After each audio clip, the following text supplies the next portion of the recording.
Alright, y'all. I'm going to teach you how to graph a square root function, and I think you're going to find this to be incredibly easy.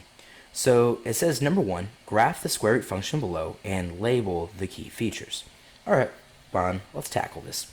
So it says, label the vertex. Anytime we have anything in vertex form, finding its vertex is going to be your clear first step.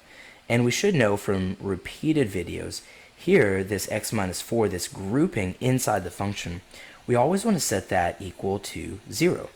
Now, as I look at this, I say, okay, well, how can I get x by itself? And the opposite of minus 4, of course, is plus 4.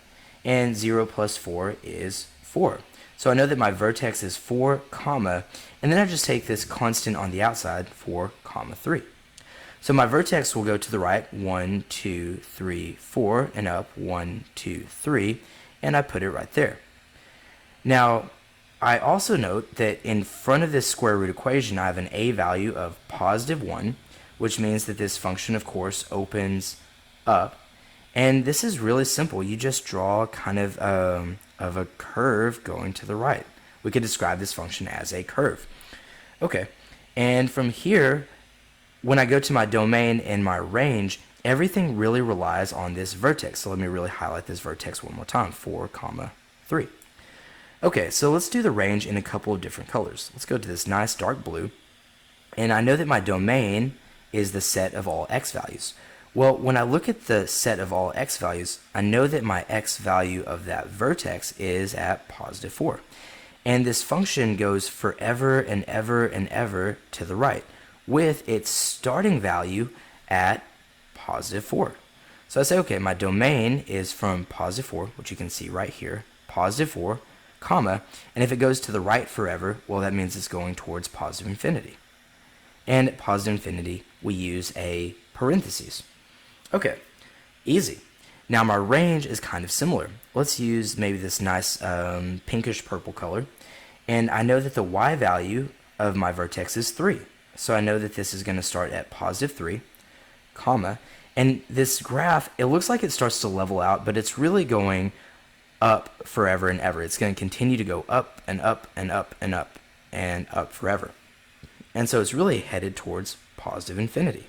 So say 3, comma, infinity. And that's it. Pretty easy. Let's go ahead and check out one more example. All right, here we have problem 2. We want to graph the square root function below and label the key features.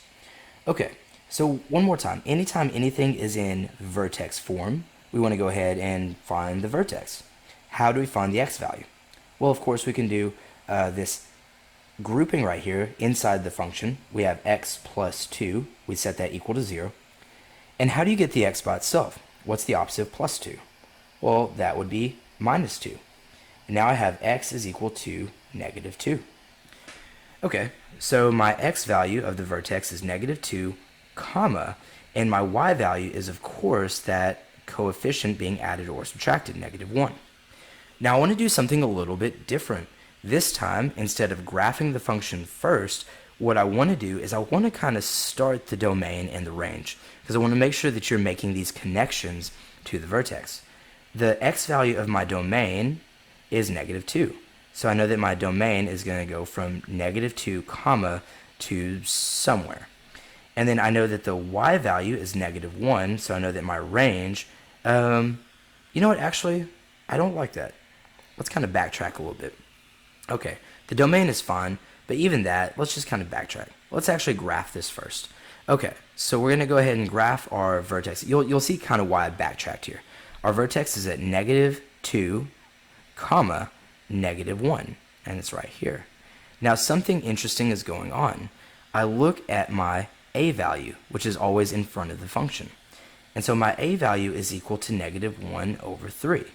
Well, wait a second. This negative tells me that my graph is actually going to open down. It's going to open down. And so what does that look like? Well, it's this curve, but it's actually going to look like that right there. Okay, so now let's go back to the domain. We know that our domain is starting right here at the x value of negative 2, and then this graph is still going to the right forever, so it's still approaching positive infinity. So we could have just done everything the same earlier, negative 2, comma, positive infinity, parentheses. Okay, However, the reason I backtracked, I hope you can start to see it, it's actually because of the range. So when I look at this, what I notice is that this vertex is actually the highest point. So we would say that this -1 value is almost a maximum, if you will. So that means the range will go as high as -1. But since it's going forever and ever and ever and ever down, this thing is actually headed not towards positive infinity, but headed towards negative infinity. So we kind of have to flip everything. We say it goes from negative infinity, comma, to -1 as its highest value.